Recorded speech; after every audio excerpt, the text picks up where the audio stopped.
Ok. Mm. No, Misa, esas son las actividades. El contenido. Bueno, vamos a continuar, ¿vale? No te preocupes, no te Sí, sí, preocupes. sí. Todo lo que era el estado punitivo, realidad de la pena. ¿Recuerdas algo de eso? ¿Del principio de proporcionalidad de la pena? Sí, que era, bueno, la pena o la sentencia era de acuerdo a la proporción del delito, que iba a ir aumentando de acuerdo a en Correcto, cuánto tiempo se había tenido al- a la persona, o si había sufrido una correcto. lesión, o... Fíjate que particularmente, ¿has escuchado hablar de la ley del talión? Sí, ¿En qué ojo por ojo, consiste, diente Misa? por diente. Ojo por ojo y diente por diente. Fíjate que particularmente, antes de que estuviera codificado como tal el derecho penal, pues así era como se ajustaban ese tipo de delitos, ¿no? A través de la ley del talión. Sin embargo, pues obviamente por toda la evolución que ha tenido el derecho, así como el respeto a los derechos humanos, pues bueno, dependiendo de la gravedad de la pena, es la proporcionalidad de la sanción que se va a aplicar. Les comentaba yo, previamente que, ¿cuál es, esto de que estás compartiendo, Misa, es de, Me había metido aquí en el material de apoyo ok, que viene es, abajo y es can- donde... cancélalo, porque creo que sí son las actividades, ¿verdad, Misa? Sí, Sí. te agradezco infinitamente, Misa, te agradezco infinitamente. A ver, voy a,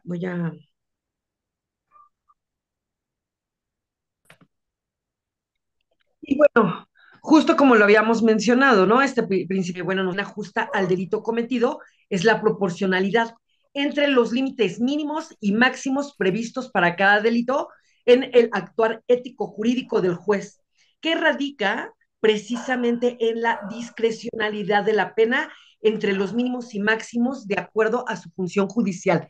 Y ojo, cuando hablamos de una función discrecional, cuando decimos, es que el juez impone una pena a nivel discrecional, quiere decir que a lo que él considera, ¿ok? Que debe de sancionar entre la mínima y máxima.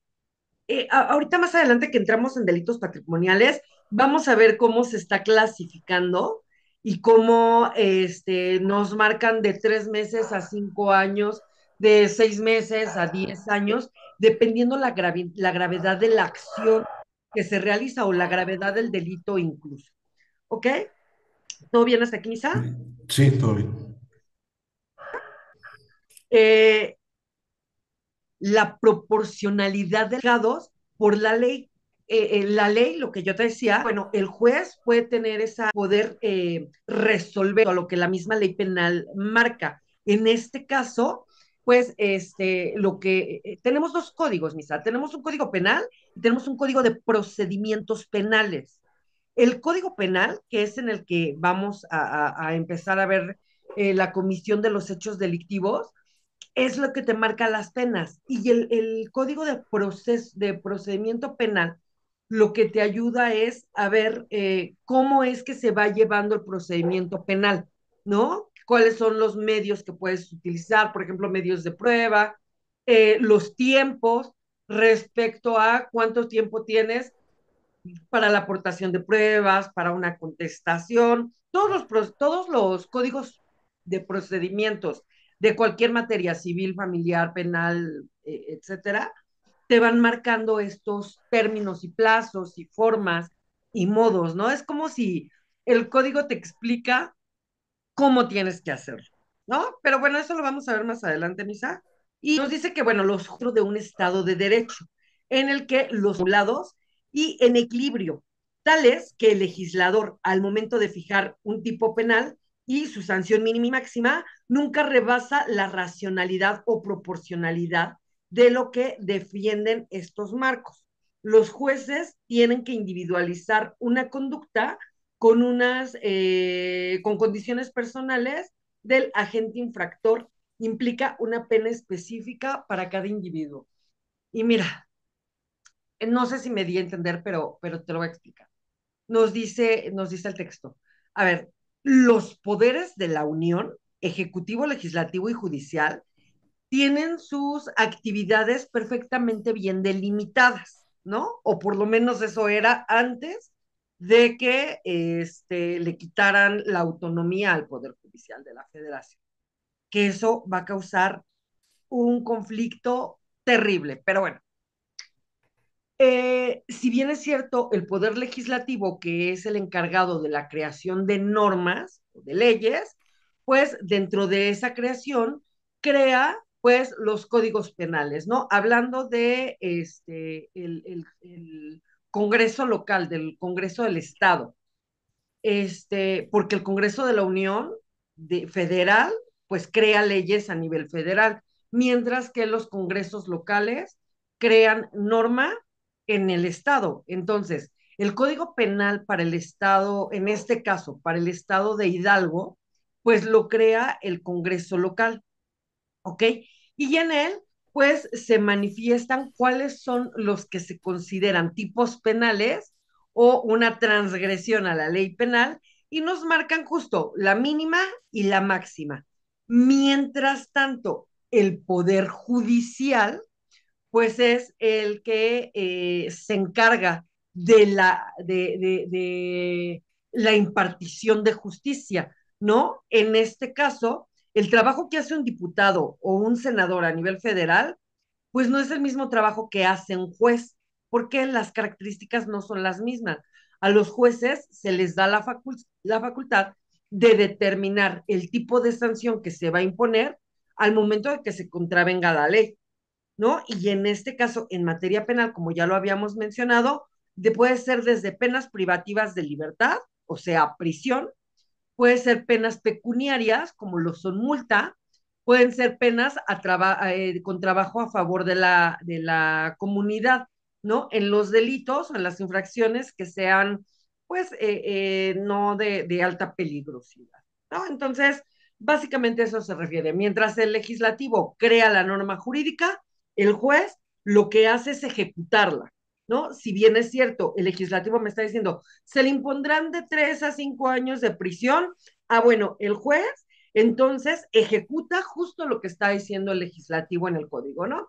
Te voy a dar de 3 meses a 5 años de prisión o te voy a poner una multa o de manera discrecional va a decidir el juez lo que le está permitiendo la legislación que haga. ¿Sí me di a entender, Misa? Sí, sí, sí, ¿Alguna duda? no, ¿por qué le quitaron el fuero? Porque ya no, Ay, Misa, mira, sucede tal suerte que efectivamente, de acuerdo a la teoría ay, ¿cómo se llama? Perdón, a la teoría de la división de poderes. Este, no sé si tú estabas cuando lo comenté. La división de poderes es un tema sumamente importante para el Estado mexicano o para cualquier Estado. ¿En razón a qué? En razón a que, imagínate, Misa, si el poder se concentrara en una sola persona, todo el poder. O sea, el poder de creación de leyes, el poder de representar a un Estado, como lo hace el presidente, y el poder de sancionar a las personas. O sea, que esos tres poderes se concentraran en manos de una sola persona. Estaríamos cayendo en una dictadura. Te voy a poner un ejemplo. Nicolás Maduro. ¿No? sí, sí, sí. Imagínate, si digo, si al final del día todo mundo creemos o tenemos la falsa percepción de que el mandamás es el presidente de la República, y no es así. Constitucionalmente se establecía que los tres poderes tienen exactamente la misma jerarquía. Muchos podrán decir, ah, bueno, pero pues el presidente es el que manda. No, mandan los tres poderes. Te voy a poner un ejemplo clarísimo. En el sexenio del presidente Vicente Fox, tenía que salir al extranjero por alguna diligencia en particular. Y entonces, no es como que el presidente agarre sus maletas y diga, ya me voy. No, para eso hay un procedimiento. ¿Quién crees que otorga el permiso para que el presidente salga? El, el poder legislativo. Tal cual. El poder legislativo es el que tiene que dar la autorización para que el presidente salga. Ahora bien, a Vicente Fox le negaron la salida a esa diligencia que tenía. Cualquiera podría decir, pues es el presidente, ¿no? Es el que manda en todo el país. No, aquí es donde se ve precisamente esa comunión que hay entre los tres poderes de la Unión, ¿ok? Y ojo, cuando se han dictado algunas sentencias o cuando ha habido algunas situaciones, el Poder Judicial de la Federación tiene la facultad de mesurar a los otros dos poderes. Es eso, es buscar un equilibrio. Un poder mesura a otro y el otro a otro. ¿Para qué? Para evitar caer en lo que ya caímos ahora. ¿Cómo? Uno de los argumentos del señor presidente es que los ministros de la Corte ganan mucho dinero. Ajá, es que los ministros de la Corte, el trabajo que hacen no es sencillo. Y para ser ministro de la Corte, como ya se los había dicho en anteriores sesiones, no es por dedazo. Muchos dicen que sí, pero empezando porque para ser ministro de la Corte debes de hacer carrera judicial. O sea, debes de ser estudiado, debes de ser letrado y debes de haber estado dentro del Poder Judicial de la Federación desde ser actuario, secretario de acuerdos, juez y así sucesivamente. No es como que, perdón que lo diga y lo exprese de esa manera, pero los legisladores, hay legisladores que no saben ni leer.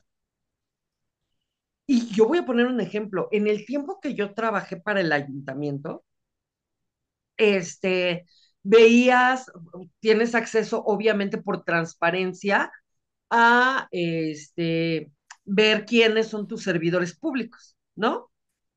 ¿Sabes, Misa, el trabajo que hace un regidor? Es aprobar o lo que es ¿cómo se llama? Las actividades o lo que se va a realizar en el municipio. Para rápido, los regidores son como un congreso chiquito, ¿no? Sí, sí, Justo, sí. aprueban reglamentos, todo esto. Es su chamba. Y entonces yo viendo a nuestros servidores públicos, me percato de que uno de los regidores pone como su currículum, ¿no? Presidente de la mesa directiva de padres de familia de tal escuela. Presidente de la mesa directiva de padres de familia de tal escuela, de tal año a tal año. Su educación máxima era secundaria. Y ojo, no es un tema de demeritar. La pregunta aquí es una persona que además lo conozco, es una persona que estás legislando por el ayuntamiento. Y si no tienes conocimiento, por lo menos, de las leyes que te regulan, pues está canijo, ¿no? Y no tienes el conocimiento de cuestiones básicas. Me queda claro que si bien es cierto la Constitución para determinados cargos no te exige un grado de estudios, está bien, pero ¿qué va a saber una persona que no se ha metido en el tema, por ejemplo, de energía. ¿Qué vas a ver Ah, una persona que de salud? ¿No? Porque al final del día todo lo hacen con los pies. Y tristemente, muchos, no digo que todos, muchos de los integrantes del Congreso de la Unión, llámense diputados o llámense senadores, no tienen la menor idea de lo que están haciendo ni de lo que están hablando. A veces tú escuchas estas sesiones de las legislaturas y dices, ¿es en serio? ¿De verdad? ¿Es en serio? O sea, es una bronca, ¿no? Entonces, el punto aquí es, muchas personas opinamos sobre el tema del Poder Judicial de la Federación sin saber cómo se estructura y cómo funciona y qué es lo que hace, ¿no? Y entonces, ay, sí, es que estos señores ganan 400,000 pesos mensuales. Ajá, pero ojo, no a diferencia de los del legislativo, pues no van a chacotear, ¿no? Y hacer como que votan. La diferencia acá es que hacen ciencia jurídica, tal cual. Pero bueno, ese es el punto. Entonces, la cuestión medular es que de algún modo el legislativo, el ejecutivo y el judicial vemos ahorita, pues de algún modo se regulan entre ellos mismos, ¿no? Dice la Constitución en su artículo 49 constitucional. Uno no podrá sobrepasar el poder de otro, palabras más menos, y el poder o una sola persona no puede ostentar dos o más poderes, ¿no? Esa era la idea. El otro punto aquí es que a veces el desequilibrio en los curules, o sea, a veces el desequilibrio en el Congreso de la Unión, nos lleva a situaciones como las que están pasando ahorita. Primero, aprobar la reforma del Poder Judicial de la Federación y segundo, aprobar que la Guardia Nacional pertenezca al ejército. Y son temas bien delicados. De verdad, sí debemos de conocer las cuestiones medulares, porque si no las conocemos, dices, ah, pues está bien, ¿no? No, es un tema complejo en todas las formas. Pero bueno, constitucional ya lo vimos, ya no vamos a aterrizar ahí, pero era para esto, ¿no? Para poder sí. identificar cómo el legislativo pues, crea la norma jurídica y al final del día los jueces que pertenecen al judicial pues son los que ejecutan la norma que hizo el propio legislativo. ¿Ok? ¿Dudas hasta aquí? No, ahorita al ser mayoría morenista, pues van a estar camino libre, ¿no? Pues sí, claro, porque si son, digamos, hay pro- perdón, propuestas que marca la Constitución que con el 50% más uno, pues se aprueba.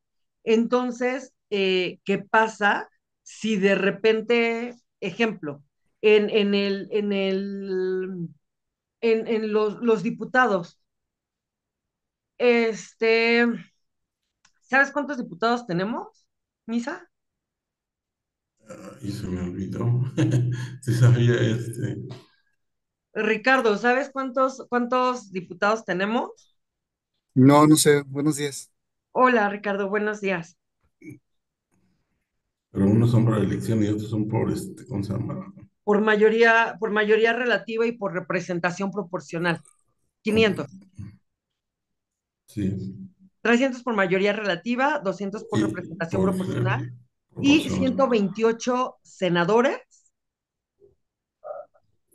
de los cuales 32 son por mayoría relativa, los otros 32 por representación proporcional y los otros por primera minoría. Pero ahora imagínate, ¿qué pasa si de esos 500 diputados, eh, 300 son de un solo color? No, pues ya tienen camino libre. Se aprueba. Mayoría relativa, Claro. 50% más uno. No creo que entre ellos tengan inconveniente, ¿no? De contraponerse en ellos mismos. Claro, ahí está, ¿no? Ese es el ejemplo más claro que podemos tener. Pero bueno, continuamos con nuestro tema de derecho penal. La teoría del delito. Ya nada más para volverlo a mencionar, creo que ya lo había. Teoría de la pena, teoría del delito y teoría de la norma penal o de la ley penal. Y bueno, la teoría del delito nos dice que independientemente de que una conducta esté establecida como delito en una norma penal, se requerirá de la teoría del delito para determinar que en caso concreto, si tal conducta integra o no un delito. Es por ello que la teoría del delito es un conjunto de lineamientos sistematizados que determinan la integración o desintegración de una conducta considerada como delito. Les voy comentando que en cualquier momento se va a cerrar la sesión. En 2 minutos se va a cortar. Volvemos a entrar con el mismo link. Por favor, si son tan amables. Sí, claro. Gracias, muy amables. Y bueno, la teoría del delito, como bien nos lo dice, eh, se estructura a través de determinados elementos que nos dicen si se constituye un delito o no, dependiendo a sus características, ¿no? Ya las empezábamos a ver como la conducta, la antijuridicidad, este, los elementos internos, etcétera, algunas características en específico que nos determinan si se constituye un delito o no se constituye un delito. Y bueno, así la teoría del delito se convierte en uno de los instrumentos jurídicos más importantes para los operadores del nuevo, contemplada a nivel normativo en la reforma de justicia penal del 18 de junio de 2008, no está en operación. Y bueno, ¿a qué se refiere? Les comentaba yo previamente, nosotros tuvimos muchas reformas constitucionales.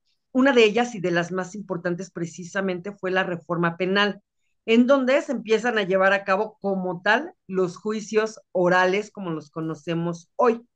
Este, y bueno, la teoría de delito previo a la reforma penal constituía muchos más elementos de lo que ahora pueden ser considerados. Ahora sí se utiliza, pero no con la constancia como la que se utilizaba previamente, porque al final del día, pues uno de los principios generales del derecho es ser oído y vencido en juicio, ¿no? Y en la actualidad, pues el juez, una de las características del sistema penal es que el juez no conoce la carpeta hasta el día de las audiencias. ¿Por qué? Para no generarse, por decirlo de alguna manera, una predisposición. Y entonces todo se va resolviendo sobre la marcha. El Ministerio Público, la Fiscalía, lo que va haciendo es ir integrando los elementos que puedan ser posiblemente constitutivos de delito, que para eso nos sirve la teoría del delito, como lo vamos a ver a continuación. ¿Ok? Este, ok. Eh, Termino la sesión e iniciamos de nuevo con el mismo link. Les agradezco infinitamente.